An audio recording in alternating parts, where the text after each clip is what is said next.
इस वीडियो में मैं वफाकी हुकूमत की हज पॉलिसी 2025 के बारे में बताऊंगा कि कितना कोटा मंजूर हुआ है और कितने लोग इस साल हज पर जा सकते हैं और प्राइवेट कोटा कितना है और सरकारी कोटा कितना है और कौन से लोग अहल हैं, कौन से लोग इस साल हज पे नहीं जा सकते और पासपोर्ट के बारे में मैं आपको बताऊंगा और लॉन्ग और शॉर्ट हज के बारे में बताऊंगा और बहुत कुछ जो वफाकी हुकूमत की जो न्यूज़ हैं वो बताऊंगा और उस पर मैं अपना मुख्तसर सा तबसरा भी दूंगा।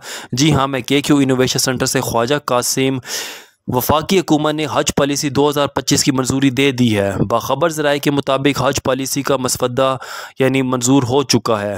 हज पॉलिसी की मंजूरी सर्कुलेशन समरी के ज़रिए दी गई। हतमी ऐलान और हतमी पैकेज का ऐलान वज़ीर मजहबी अमूर की जानब से बज़रिया प्रेस कॉन्फ्रेंस चंद रोज़ में मुतवक्को है। सऊदी वजारत की जानब से हज 2025 के लिए पाकिस्तान का मंजूर शुदा कोटा 1,79,210 है। कुल कोटे को 50-50 की तनासुब से सरकारी स्कीम और प्राइवेट स्कीम में तकसीम किया जाएगा, यानी 99,605 सरकारी होगा और 99,605 प्राइवेट होगा। अब इसमें मेरा तबसरा ये है कि पिछले साल भी तकरीबन यही कोटा था। अच्छा, अगली ख़बर यह है कि पाकिस्तानी पासपोर्ट के हामिल जिनके पासपोर्ट की कम अज़ कम मियाद 6 दिसंबर 2025 हो, दरख्वास्त फार्म जमा कराने के अहल होंगे। सऊदी तालीमात के मुताबिक 12 साल से कम उम्र बच्चे हज 2025 के लिए अहल नहीं होंगे। सऊदी तालीमात के तहत सेहत से मुतल्लक दी जाने वाली हदायत के मुताबिक मुल्हिका अमराज वाले आज़मीन भी यानी दिल, जिगर, गुर्दे, फेफड़े, कैंसर, TB, काली खांसी वगैरह के अमराज और हामला ख़वातीन हज 2025 के लिए अहल नहीं होंगे। हज 2024 की तरह इस साल भी इस्लामी नज़रियाती कौंसल के इजलास की रोशनी में ख़वातीन को हलफनामा और शोहर या वालिद का इजाज़तनामा देने पर महरम की शराइत से इस्तिस्ना हासिल होगा और वो ख़वातीन के मखसूस ग्रुप में शामिल होंगे। इस साल भी लॉन्ग पैकेज 38 से 42 दिन और शॉर्ट पैकेज 20 से 25 दिन हज पॉलिसी में शामिल। अब इसमें मेरा तबसरा ये है कि कुछ लोग ये समझते हैं कि जो शॉर्ट पैकेज होता है वो सस्ता होगा, लेकिन ऐसा नहीं है। शॉर्ट पैकेज लॉन्ग पैकेज से बल्कि महंगा होता है। अगली खबर की तरफ चलते हैं। हज दरख्वास्तें नवंबर में मुतवक्को और मंजूर शुदा कोटे से ज़ायद दरख्वास्तों की वसूली की सूरत में कंप्यूटराइज कुरानंदाजी की जाएगी।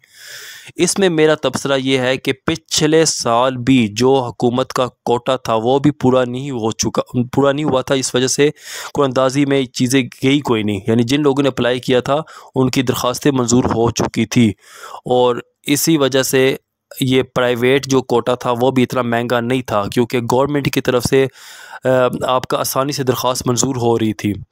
अच्छा, अगली ख़बर की तरफ चलते हैं कि लॉन्ग और शॉर्ट पैकेज के पेश नज़र हज 2025 के अखराजात 10,65,000 से 11,75,000 के दरमियान रहने की तवक्को। अब इसमें मेरा तबसरा यह है कि हज 2024 जो था वो था 10 लाख, मैं सरकारी बता रहा हूँ, 10,75,000 का था उस कुर्बानी के बगैर, और कुर्बानी के साथ यानी 60,000 की कुर्बानी थी। अगर वो आप कुर्बानी चाहते हैं कि गवर्नमेंट अदा करे तो 11,35,000 आपको जमा करवाने थे।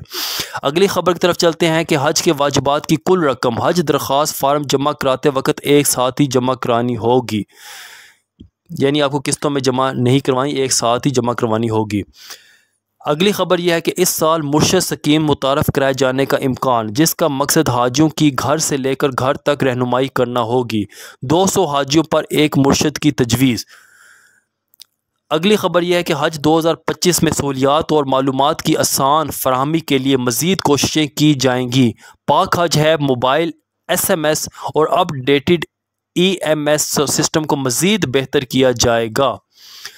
अगली ख़बर यह है कि हुजाज की तालीम और तरबियत पर ख़ुसूसी तवज्जो दी जाएगी, जिसमें मनासिक हज की अदायगी, इंतज़ामी अमूर, मोबाइल ऐप का इस्तेमाल, तिब्बी रहनुमाई, सऊदी कवानीन, हिफ़्ज़ान सेहत, सफाई सुथराई और अखलाकियात शामिल हैं।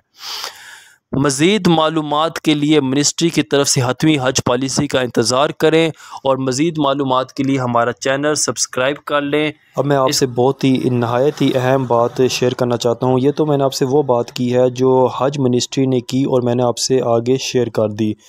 अब मैं अपना एक्सपीरियंस शेयर करता हूँ कि वहाँ पर मैंने 12 साल से कम उम्र बच्चे भी हज करते हुए देखे हैं, यानी छोटे हाजी भी वहाँ पर मौजूद थे और मैंने बेतहाशा अफराद वो लोग भी देखे हैं जो मुख्तलिफ़ किस्म के अमराज में मुब्तला थे, जिनमें दिल के अमराज वग़ैरह भी शामिल थे। ये बात करने का मकसद ये है कि आपने इस बात पे नहीं रहना कि मैंने आपको ख़बर दे दी है कि जो दिल के मरीज़ हैं या जो मुख्तलिफ़ बीमारी में मुब्तला हैं वो हज नहीं कर सकते। आपने अप्लाई कर देना है। बाकी अल्लाह का बुलावा हुआ तो इंशाअल्लाह ताला आप ज़रूर जाएंगे। ये तो हाँ, इतनी सख्ती कोई नहीं है, ये तो सऊदी गवर्नमेंट की तरफ से उनकी पॉलिसी है, लेकिन पाकिस्तानी गवर्नमेंट की तरफ से इतनी ज़्यादा सख्ती कोई नहीं है। बाकी अल्लाह पाक हम सब का हामी व नासिर हो। इसके साथ ही ख्वाजा कासिम को दे इजाज़त। पाकिस्तान का मतलब क्या? ला इलाहा इल्लल्लाह।